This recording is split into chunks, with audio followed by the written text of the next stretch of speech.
Next up on Kolektiv Radio, No Punk Intended. No punk intended. No punk intended. No punk intended.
Welcome to No Punk Intended. We're on episode 7, for which we bring you a summer special, featuring all the laid back and chilled out blissful energy of black metal. Now, I know what you're thinking. Isn't black metal really politically sketchy? Aren't they all a bunch of white nationalists and fascists? And yeah, some of them definitely are. I'll be doing my very best to avoid them. But that Mayhem track had us skirting the edges already, maybe, didn't it? I'll come back to that in a minute.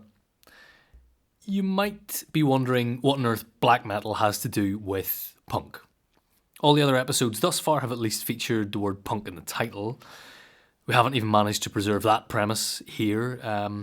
It's just a particularly nerdy variety of metal, isn't it? Well, frankly, a lot of my punk friends are really into black metal. Hi, James. They might also listen to a bit of grind, another metal style genre, but they listen to black metal and to grind because of their punk associations, and they don't usually have a lot of time for other genres of metal. So what is it about black metal, in this case, that makes it so interesting for punks, or at least some of them? Is it just so they can have conversations about the latest band who've been exposed as closet Nazis or misogynists, or is there something that's actually good about black metal? I'm not likely to provide a clear answer for you, and I wouldn't want to anyway, but we can have some fun in this episode as we take a little jagged sail back and forth over that blurry line between black metal and punk to pick out some of the connections musically and politically while trying to avoid the fascios and maybe even take the piss out of them along the way. More on that later. Anyway, without wanting to descend into like a talking Wikipedia entry on black metal, we sort of did have to start with Venom and their 1982 track titled Verily Black Metal. Venom were and are a UK metal band from Newcastle upon Tyne, but no, I won't do the accent, or I won't mention PJ and Duncan or Biker Grove. It's all very offensive to anybody from Newcastle. Venom are pretty thrashy, I think it's fair to say, but also inspired by Discharge's early 1980s releases.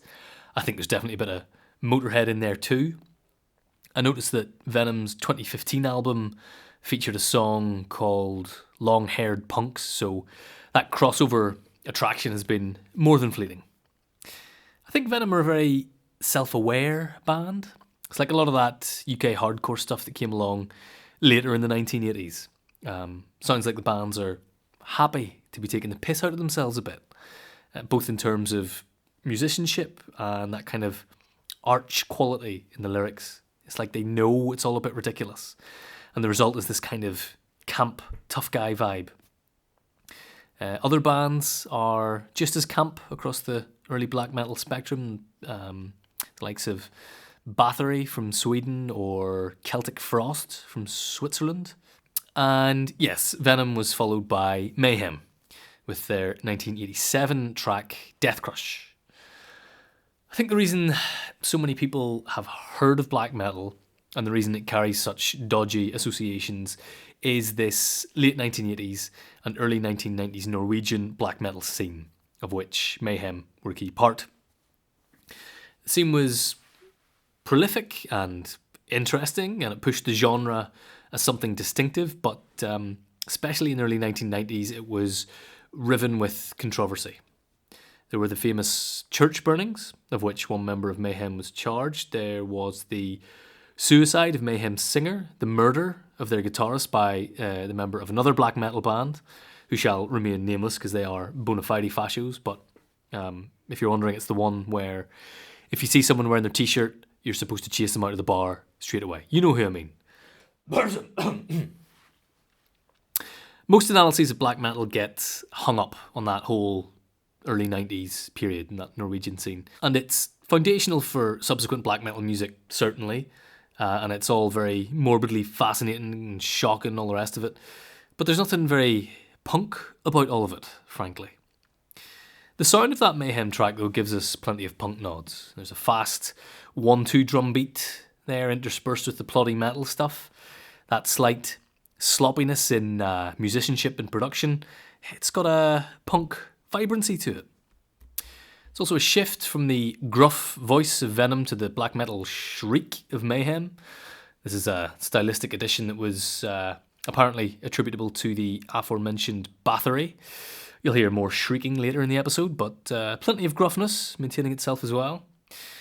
But hey, look, I've played one Mayhem song, I've made the nod, and now we'll move right along and see what's good with the black metal punk amalgam. To do that, we'll skip the 1990s entirely. I'm sure there's some good punk-related black metal bands we could be tucking into there, but to me, it seems like the anti-fascist black metal crew only really got their shit together later on. So early on, the nasty, stupid black metal, known as NSBM, was one early strand. They're the ones who were chasing out of the pub, comrades. Depressive, suicidal black metal was another strand. It's all about, or especially about, the grotesque and the morbid, facing up to those bleak aspects of existence and the extremes of human depravity. It's all melodramatic and overblown. Everyone's a tortured artist. But taking that camp self-awareness of Venom, a lot of people in black metal seem to grab those macabre themes and they just revel in how absurd they are. And maybe that's what punk black metal is. It's just taking the piss. Doing the corpse makeup and playing iffy blast beats and shrieking, but ironically, you know what I mean? But what happens if you're not in on the joke? What happens if you take it seriously by mistake? Another acronym floating around is LOBM. I'm not exactly sure what it means, but I think it's to do with lo-fi. So let's have some lo-fi raw black metal now, and we'll start our voyage towards punk. First up, it's a 30-second effort called Gutted Goat by Unholy Semen from the US, and then we'll go even rawer with Treasure Trove by Ad Noctis from the Philippines. Alright. Gutted Goat.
Now then, well done to you, listener, if you managed to stick with us through that. Pretty punishing quality there.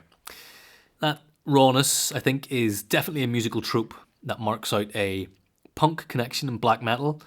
Again, think about UKHC, early Napalm Death and all of that, or think about raw grindcore bands later on.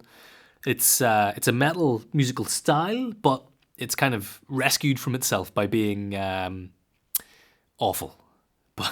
But like awful in the right way. That's what makes it punk again, right? A bonus of doing punk-inflected black metal means that I could easily fit 12 songs into our hour-long episode with plenty of time for my inane blethering in between, you lucky listeners. If this was a standard black metal episode, I think the songs would all have to be epics of 6 or 7 minutes plus, and I'd be struggling to fit anything in. So the raw stuff, yes, it's ear-bleedingly raw, but at least it's over quickly. We'll move along to some more glossy-sounding stuff now. I'll do your pampered little ears a favour, and we'll root out some other ways of making black metal punk again. First up, it's Skeletonwitch, another American band. This time the connection is with crust punk. The aesthetic of this song, in terms of the sound and the cover art and the music, contain a lot of crusty tropes. There's a crow on the cover. I think that tells you all you need to know. Big thanks to Kenny for the recommendation on this one, as well as for chatting with me about black metal from a metalhead perspective. Skeletonwitch have been outspoken against racism in black metal and metal scenes more widely, so at least we know they're not wrong-uns. Without further ado then, this is Skeletonwitch with 2016's Well of Despair.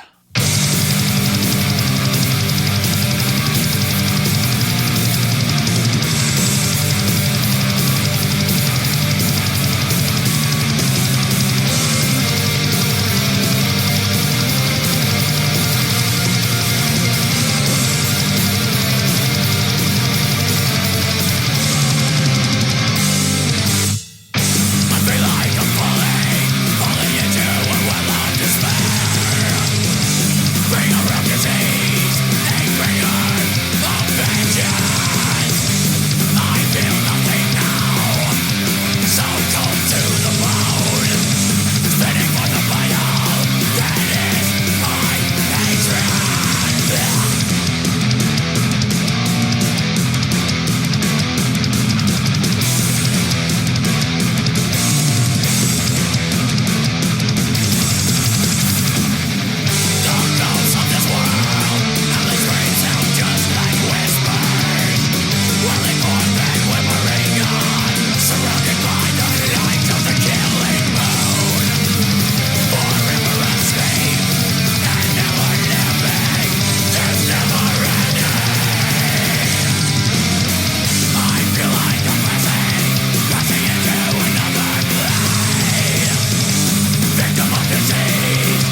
Following Skeletonwitch was A Plague with their 2023 song titled Entombed.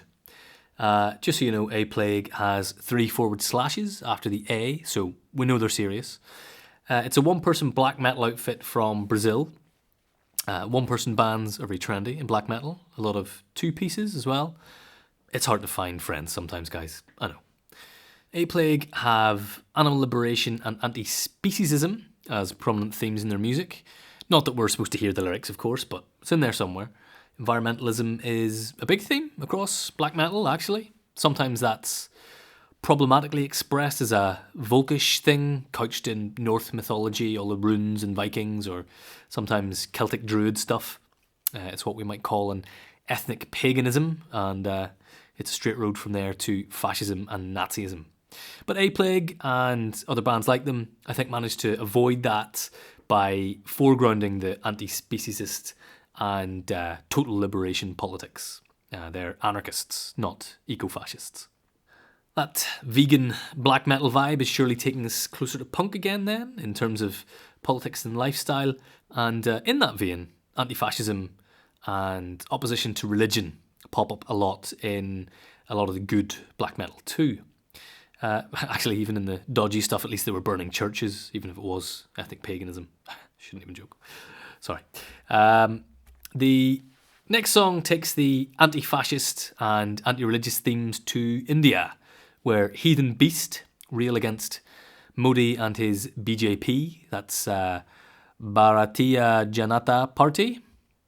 I think that's right. They're basically Hindu nationalists, and Modi's a wannabe dictator, and Heathen Beast are out to get him. It's rare that I come across punk bands from India, so I'm hoping this black metal band might be a way into discovering more about the Indian punk scene. But anyway, let's hear it. This is Fuck Modi-Shah from 2020. मेरी सरकार आने के बाद 2014 से आज तक मैं 130 करोड़ देशवासियों को कहना चाहता हूं, कहीं पर भी एनआरसी शब्द पर कोई चर्चा नहीं हुई है, कोई बात नहीं हुई है। हम इस पर बिल्कुल साफ है कि इस देश में एनआरसी होकर रहेगी।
बोलो जहां भी बोल सकते हैं झूठ बोलो जितनी बार बोल सकते हैं झूठ बोलो झूठ बोलो झूठ बोलो. So there you have it, Heathen Beast, anti-fascist, anti-theist black metal from India. But you were probably expecting that, weren't you? To France next for some rib-tickling fun with Neckbeard Deathcamp. This was originally intended as a one-off side project, ripping the absolute shit out of online Nazi and incel culture, hence the Neckbeards. They do this by posing as Nazi incels. The song I'll play for you is titled Please Respond, in brackets, I Showed You My Penis. But their other hits include Incel Warfare and The Left Are the Real Fascists. Some people seem not to get the joke with Neckbeard Deathcamp, but I think it's an excellent satire of all the problematic things that black metal continues to be tarnished with. It actually seems like they had to kick out one of the band members for being a dodgepot, or at least a former dodgepot who used to like Nazi black metal, and the drummer was in a misogynistic band in the past as well. So, you know, maybe this is a problem with arch irony. Some people are laughing at the racist cartoon satire. Some people are laughing with it, and it's hard to tell the difference. Or maybe they genuinely changed their minds. It's an absolute quagmire, comrades, and I think that's why I've given black metal such a wide berth before now. Because even when you think you're listening to an out-and-out anti-fascist band, you still might have to chase yourself out of a bar for wearing their t-shirt. If some old tweets resurface. It's hard work, but anyway. Let's enjoy the profound irony of Neckbeard Deathcamp for what it is. This is Please Respond, I Showed You My Penis from 2018.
After Neckbeard Deathcamp, you heard Perpetually Pist with Die TERF Die from 2022, and then a live version of Like Smoke into Fog by Dawn Raid on a compilation called Black Metal Rainbows from 2022.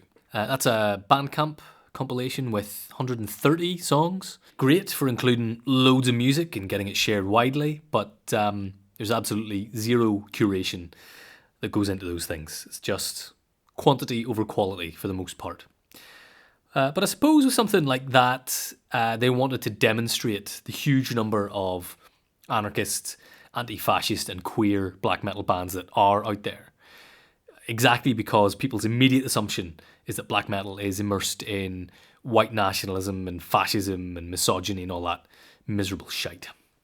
So we've segued neatly from skewering the incels and fascios and their sordid little internet chat rooms to less ironically expressed politics, but with the same intention of infuriating the right-wing elements of black metal fandom. Die TERF Die refers to trans-exclusionary radical feminists who equate gender with biological sex and just aren't on board with queer politics at all. The song features Infernal Trench on guest backing vocals alongside Perpetually Pist, who are from Wisconsin in the US. Perpetually Pist are in that Venom and Unholy Semen style of not taking themselves too seriously, with absurd photo shoots in black metal corpse makeup and silly spooky poses, but where Neckbeard Deathcamp bring that piss-taking into the lyrical posturing too, Perpetually Pist are a bit more earnest in the theme here. Dawn Raid were a pretty prominent anti-fascist black metal band in the UK from Liverpool, I think. And no, I'm not doing that accent either, that's rude. They broke up at the end of, just at the end of last year, apparently. This tune is a scattershot anti-fascist anthem hitting up a lot of intersecting themes, including homophobe priests, hence the inclusion on the Black Metal Rainbows comp, I suppose. This is about taking that epic bleakness of black metal and turning it into a song about everyday politics. So that, I think, is a blurring of kind of a crusty way of approaching things and putting that into black metal, I'd say. The Black Metal Rainbows compilation. They also have a book of essays and artwork that came out last year on the anarchist publisher PM Press in the US. The blurb for that book, I think, really gets at what we've been hearing in this episode, though. So let me quote. I was going to do a black metal voice, but I won't do it. I'll just read it. A musical genre whose vital spirit of total antagonism rebels against the forces of political conservatism. Beyond its cliches of grimness, nihilism, reaction, and signature black-white corpse paint sneer, black metal today is a vibrant and revolutionary paradigm. Exactly! We've had lots of right-on black metal in terms of gender politics and queer themes, but women's voices have been missing from this track list. As much as punk has its problems when it comes to representation of women in the scene, it's far worse in metal, of course, which might explain the absence in black metal. There are actually a decent number of women-fronted and even all-women black metal bands out there, but musically they tend to veer into that hyper-melodic, overblown stuff rather than the punk-inflected black metal. What do I know? If you've got a favourite punk-ass black metal band with women in it, do let me know. I'd appreciate the education.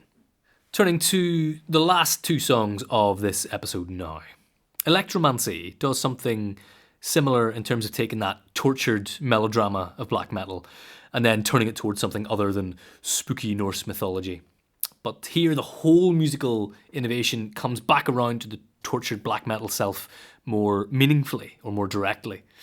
Electromancy is another one-person outfit, but because that person became chronically ill and are thus too disabled to play guitar or drums, they recruited physical robots to play the music they compose.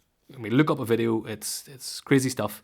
So these robots are like bits of mechano and wires stuck onto the actual guitars and actual drums and then programmed to play these real instruments, but with the merciless precision of robots. I'm not sure about the vocals. They might be sung rather than roboted.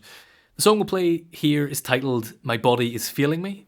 It's powerful. The precision of the robot playing is a commentary on human frailty all on its own, but Electromancy really dwells on that and pushes the technical limits of the music to make it unhuman. It's cyberpunk black metal. Then after pushing those technical limits, another interesting twist on contemporary black metal with some Tory punching music. That's the title of the song. This is from 2023 by Scottish band Tyrannus. Some interesting jungle rhythm sampling at the start there, or is it breakbeat? Anyway, it's given us some rave punk feels. It's a short, sharp and to the point conversation with the Tories that they're recommending. I've told you in previous episodes about the Tories being the ruling party in the UK, and they've been that for 14 years, but it looks like they've run out of road now. I'm recording this before the UK general election on the 4th of July, so who knows how it'll go. I shouldn't really care because the alternative isn't great, but we really do hate the Tories, so I'll be glad to end this episode with Tyrannus. But let's also remember to make music for punching other politicians, okay?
This is Tory punching music.